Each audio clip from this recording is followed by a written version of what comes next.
ਸਤਨਾਮ ਸ੍ਰੀ ਵਾਹਿਗੁਰੂ ਸਾਹਿਬ JIO. ਘਟ ਘਟ ਮੈਂ ਹਰ ਜੂ ਬਸੈ, ਸੰਤਨ ਕਹਿਓ ਪੁਕਾਰ। ਕਹੋ ਨਾਨਕ ਤਹਿ ਭਜ ਮਨਾ, ਭਾਉ ਨਿਧ ਉਤਰਹਿ ਪਾਰ। ਵਾਹਿਗੁਰੂ ਜੀ ਕਾ ਖਾਲਸਾ, ਵਾਹਿਗੁਰੂ ਜੀ ਕੀ ਫਤਿਹ। Guru Tegh Bahadur Ji Padshah bless us with this 12th Salok in the Bani of Salok Mahalla 9. Guru Sache Padshah Ji, they say, Ghat ghat main har ju basai, santan kahyo pukar, and the word ghat. Often we see the word ghat to be translated to heart. And why has Maharaj Padshah Ji decided to use the word heart here? As we all know, if we look at it physically, the heart is just an organ. Is Maharaj Ji actually referring to the heart organ that helps us to remain alive, that helps to pump that blood and for it to continue to circulate around our body? But Sangat Ji, when we look deeper, ghat ghat main, Pach is saying ghat here can be translated to the core. They say, what is our core? What is it that within each and everything, not just human beings, not just us, but within everything, what is the core of everything? Where has everything come from? God. Ghat ghat mein har ju basai. Ju is referring to you being the Akal Purkh, ghat basai. But why is Guru Tegh Bahadur Ji saying that the saints are shouting this out to the whole world? Because it's the saints that have realized this. Because there's two types of gyan. There's the type of gyan that we receive from someone. There's that type of wisdom where we receive from someone. And somebody's telling us. Guru Sahib Ji tells us that Waheguru Ji is in each and every heart. That's one type of wisdom and that's one type of gyan. But then there's that gyan when it becomes somebody's truth. Then there's that wisdom, then there's that divine knowledge when somebody is experiencing that. It's not now that they've been told by someone. It's not even now that they've been told by their guru. Whatever the guru tells us is the truth. But it doesn't mean it's become our truth yet. But this Guru Tegh Bahadur Ji Padshah Ji saying, they say, we've got to know this to be the truth. The saints are telling this to us because the saints have experienced this. This is talking about those now that can see Waheguru Ji in each and every heart. Those that can see Waheguru Ji even in a leaf. Those that can see Waheguru Ji even in the jal, even in the water. They know that even the core of the water is Akal Purkh Waheguru Ji. Each to even those Panch Tat, even those elements that Guru Sahib Ji told us about.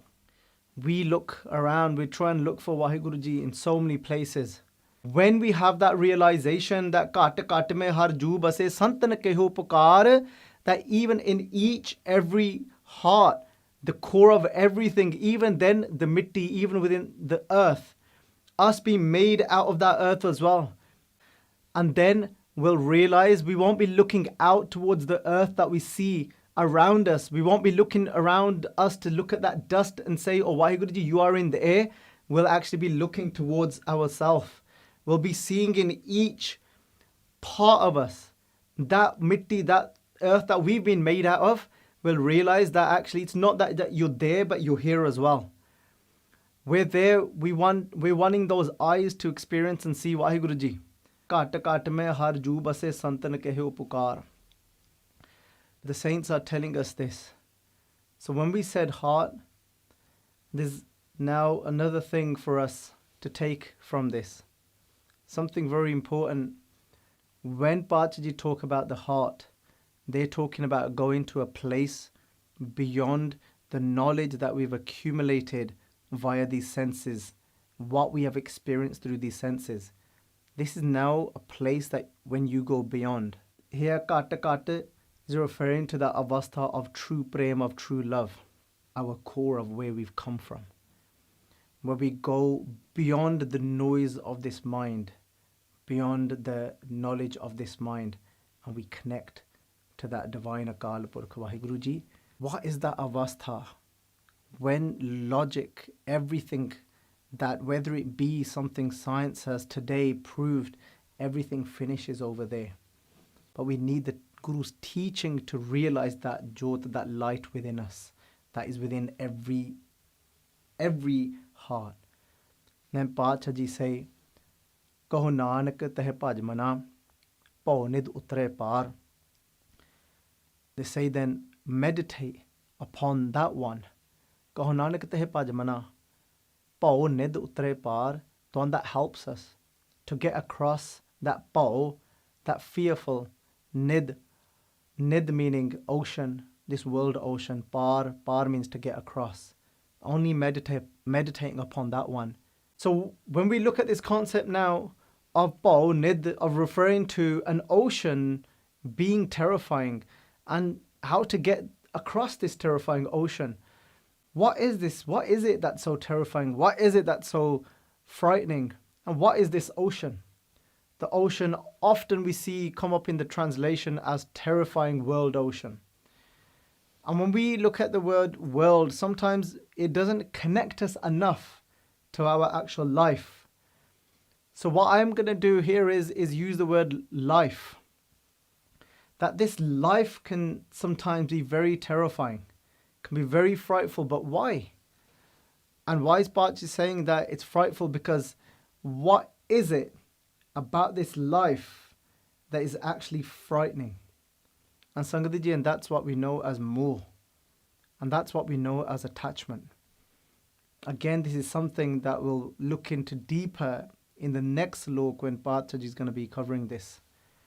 So the pau, the terrifying, this nid, the ocean being our life. And why it becomes terrifying is because, like when somebody goes out for a swim, and then there could be a current within the water that sucks somebody in, and they completely disappear, and they start to drown.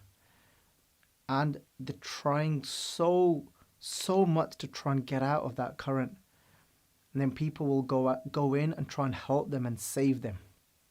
But they have no power over it because it's so powerful. And in that way, in this life, attachment is a powerful current that is sucking us in. Imagine living in a life where you feel stuck because you're so attached to your own children, to your family, whether it be people around you, attached to a car, attached to a status, attached to power, attached to your own body, attached to your youth. So when we think of these things, these are actually things. What does it mean to be attached to something when there's that fear of losing that something? And when we might have something, but we've got fear of losing it, so we're not even getting to enjoy it because we're thinking, how about if I lose that? But what we're saying here is we're forgetting to actually live.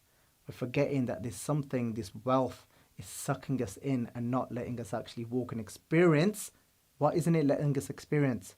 It's not letting us experience kaata mein harju base. It's not letting us experience what is our core, what is in our heart. But that's the only thing that was going to actually give us sukh. We think then once that's paid off, that we're going to be happy then. Once that's paid off, we're going to be thinking, "Hone ki kariye?